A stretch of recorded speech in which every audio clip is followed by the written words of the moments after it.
Hace no muchos años las oficinas eran laberintos de papel compuestos por montañas de giladas impresas. En los 70s algo empezó a cambiar. Sin mucho ruido la informática se coló en las oficinas y nació la ofimática, que no es más que una mezcla de oficina e informática. Hoy normalizamos y hasta escapamos de estas herramientas, pero la realidad es que su mera existencia cambió el juego para siempre. Al igual que los hippies, en esta época empezaron a verse cada vez menos máquinas de escribir y más cajitas mágicas que en esencia y en vista eran prácticamente lo mismo pero distinto. Por ejemplo, IBM desarrolló máquinas de escribir electrónicas con memoria y hubo sistemas como el WAN 1200 dedicados exclusivamente a editar documentos. Eran aparatos carísimos, pero sentaron la base de la revolución. A finales de los 70 llegaron las computadoras personales y si bien no era algo muy común, sirvió para empezar a democratizar el acceso a la tecnología. En 1979 aparece VisiCalc, el bisabuelo de Excel en la Apple II,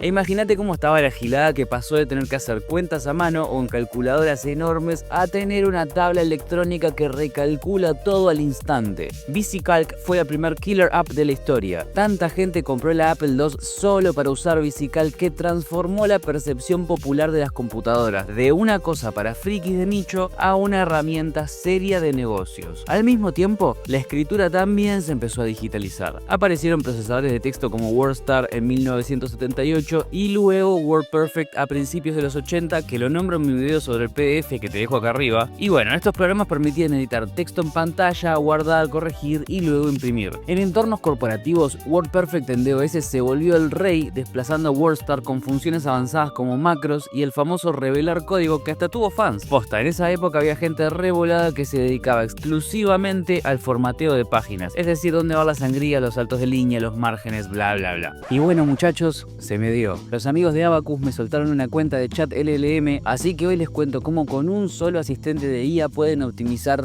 todo su flujo de laburo. Por $10 al mes tenés acceso a una central de IA todo en uno. Podés usar modelos top como GPT 4.1, Gemini, Cloud, Grok y muchísimos más. Pero no es solo chatear. También generas imágenes, videos y un montón de cosas más con distintos modelos. ¿Querés subir un PDF y analizarlo al toque? Se puede. ¿Querés que un bot te escriba código o resúmenes? También. Tiene integración con Slack, Teams y documentos internos. Una locura para profesionales, estudiantes o cualquier manija del multitasking. Además tiene algo que se llama Deep Agent, que te crea sitios web, aplicaciones, presentaciones o reportes, lo que se te ocurra. Todo queda sincronizado y encima te dan 2 millones de tokens al mes, que es muchísimo más que en otras plataformas. ¿Y hay aplicación móvil? Obvio. Le hablas, te responde, básicamente tenés un minion en el bolsillo. Por $10, Chat LLM es una joyita. Pueden probarlo en chatllm.abacus.ai o con el link en la descripción. Después me cuentan qué les pareció. Mientras tanto, Apple estaba inventando la interfaz gráfica, porque recordemos que en ese momento todo era texto plano y comandos. En 1983 lanzaron la Apple Lisa, una computadora carísima pero pionera porque venía con un paquete de herramientas que hoy se podrían considerar los abuelos del Office: Lisa Write, Lisa Calc, Lisa Draw y un par más, inventando el concepto de WYSIWYG, que no es impronunciable esto. La frase en inglés es what you see is what you get, que se traduce como lo que ves es lo que es tal y como es. Ahora el formato, las tipografías, los gráficos y todo eso se iba a imprimir tal cual a como los veías en la compu. Hoy por hoy parece una gilada, pero por primera vez escribir a la compu se parecía a escribir en papel, pero con control Z, que dato de color se inventó en la Apple Lisa de 1983 y en PC IBM tenía Lotus 123 que dominaba las hojas de cálculos en DOS, DBase que era popular para bases de datos y WordPerfect que era lo más utilizado para textos. El problema es que todos esos programas hablaban en lenguajes distintos, otra interfaz, otros formatos y eso es un quilombo bárbaro. Desarrollar software de ofimática en los 80 debe haber sido un quilombo. Primero porque una lata de Coca-Cola tiene más poder de procesamiento de lo que tenían aquellos dinosaurios. El mouse no era algo común y las pantallas no estaban hechas para mostrar gráficos complejos, pero aún así la gente esperaba que, por ejemplo, un programa de texto pudiese manejar cartas larguísimas sin colgarse. Los programadores tuvieron que ser magos de la optimización. Por ejemplo, WordPerfect era famosa por exprimir al máximo el DOS porque corría rápido, permitía ver el formato aunque fuera en texto plano plano e incluso tenía sus truquitos para poner letra itálica o negrita, pero portar esas aplicaciones al nuevo entorno gráfico de Windows fue otro cantar distinto. Ahí surgió un reto institucional. Las empresas desarrolladoras no querían apostar por plataformas nuevas sin garantías. La corporación de WordPerfect, por ejemplo, tardó en sacar versión para Windows. Invirtieron muchísimo presupuesto en una versión para OS2, el sistema que IBM y Microsoft prometían como el futuro, mientras que Microsoft en secreto estaba desarrollando su verdadero plan, que era Windows. Cuando Windows 3.0 despegó en 1990, WordPerfect se encontró con el pie totalmente cambiado. Su versión para Windows llegó tarde y con más bugs que el Cyberpunk. Lotus, de Lotus 123, también dudó si tirarse a Windows y se enfocó primero en OS2. Microsoft, en cambio, tenía toda la ventaja por jugar de local. Sabía sacarle jugo a sus funciones internas y giladas que no pusieron en la documentación para los desarrolladores. Esta jugada sucia resultó en que Microsoft terminó haciendo mejores aplicaciones de ofimática para Windows y le comió el mercado a los que antes dominaban el juego. Había rumores de que Microsoft usaba APIs secretas para que Word y Excel fueran más rápidos, mientras que los demás perdían usuarios porque su software funcionaba lento en Windows. Otro desafío técnico fue lograr que diferentes programas trabajaran juntos. Antes de las suites integradas, si querías poner una tabla de cálculo adentro de un documento, tenías que rezar un montón y estar preparado para un dolor de cabeza enorme. Microsoft empujó tecnologías como el OLE, Object Linking and Embedding, para incrustar objetos de un programa en otro. Y no nos olvidemos del reto humano, la gente. En los 80 nadie tenía idea de cómo usar estas cosas.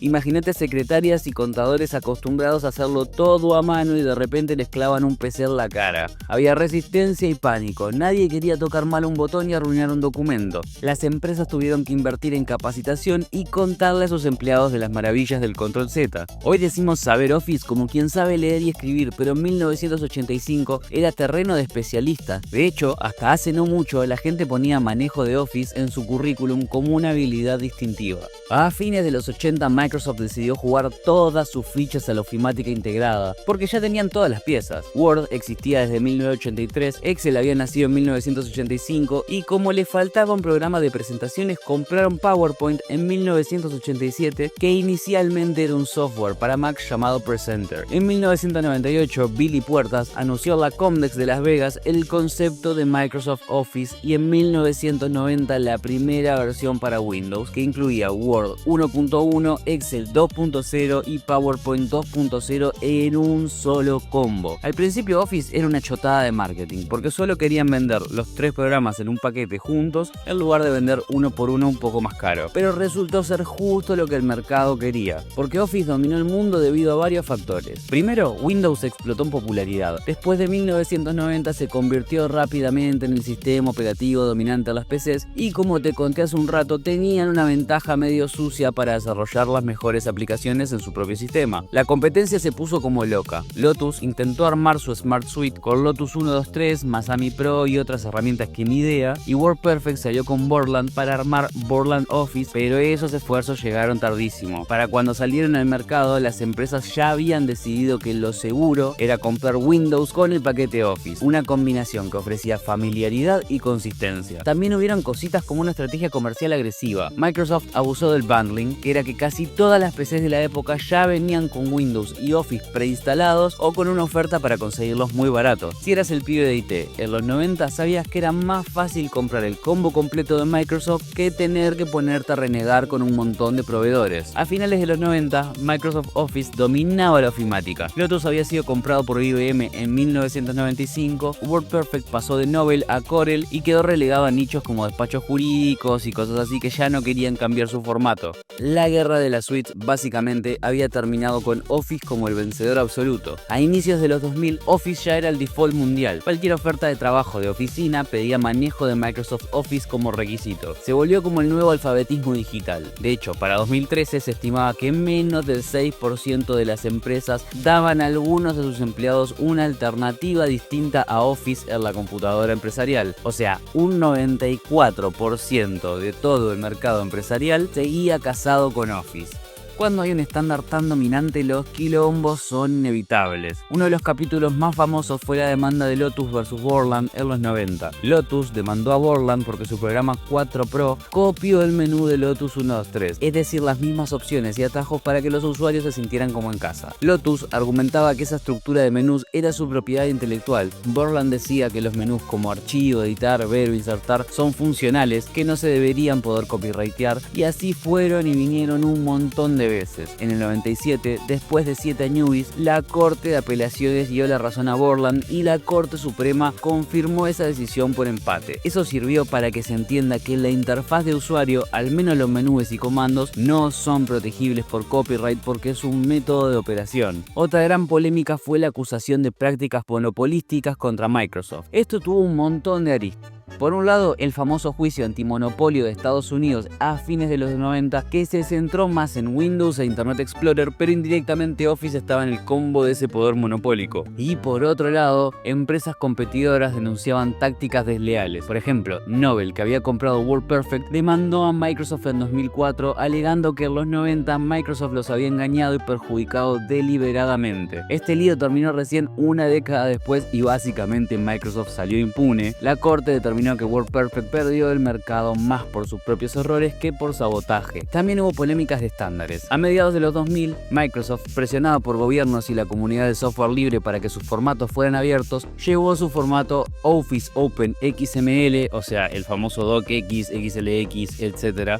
a ser estándar ISO en 2008. Pero eso también fue medio turbulento porque su rival, el ODF, el Open Document usado por LibreOffice y OpenOffice, ya era estándar ISO, y la rápida aprobación del formato de Microsoft hizo desconfiar a más de uno. Se habló de influencias indebidas, votos comprados, una cosa medio cónclave, y algunos países votaron no, después que sí, varios delegados de organismos se quejaron, pero al final OOXML, que es el de Microsoft, fue aprobado como estándar ISO y a la gente no le gustó mucho. Y no podemos olvidarnos de la piratería. En los 90 y 2000 Office era caro para el usuario común, y en muchas partes del mundo, como LATAM, la penetración de Office se dio en parte gracias a copias Turchelis. Todo el mundo lo sabía. En esa época los técnicos ni te preguntaban. Vos les llevabas la compu y ellos te la devolvían con Windows, Office, el MAME 32 y 300 juegos de PopCap. Esto, paradójicamente, ayudó a Microsoft a afianzar el estándar porque todos estaban usando sus formatos, sea legal o no. Algo como lo que te cuento la historia del FL Studio que te dejo acá arriba. Y no podemos hablar de la historia de la ofimática sin mencionar a las alternativas libres como OpenOffice, que nació en el 2000 cuando Sun Microsystems liberó el código de Star Office, una suite que habían comprado una empresa alemana. La idea era ofrecer una suite gratuita y abierta como alternativa a Microsoft Office. OpenOffice tuvo millones de descargas. Varias administraciones públicas de Europa intentaron migrar a OpenOffice para ahorrar platita y no depender de Microsoft. Y bueno, algunas de ellas salieron bien, pero otras dudoso. Por ejemplo, la ciudad de Múnich en Alemania migró toda su ofimática a OpenOffice y Linux solo para años después volver parcialmente a Windows y a Office, en parte por resistencia interna y temitas de compatibilidad. En 2010, tras la compra de Sun por Oracle, la comunidad de OpenOffice decidió independizarse y crearon LibreOffice como un fork libre y fundaron The Document Foundation. Nota al pie, un fork es simplemente una bifurcación del software, es decir, se copia lo que se tiene hasta el momento y se abre un camino nuevo por parte de la comunidad. LibreOffice viene siendo un éxito en el sentido comunitario. En 2021 calculaban unos 200 millones de usuarios activos en el mundo y es la suite predeterminada en muchas distribuciones de Linux. Si bien le falta calle para pelearle mercado a Microsoft, sí logró imponerle vértigo y obligar a que estos últimos adoptasen estándares abiertos en sus archivos para no quedarse aislados. Y otro caso inesperado es el de Google Workspace y todo el temita de la nube. Cuando Google lanzó Google Docs y Spreadsheets en 2006 y 2007, muchos no le dieron ni chance para uso profesional.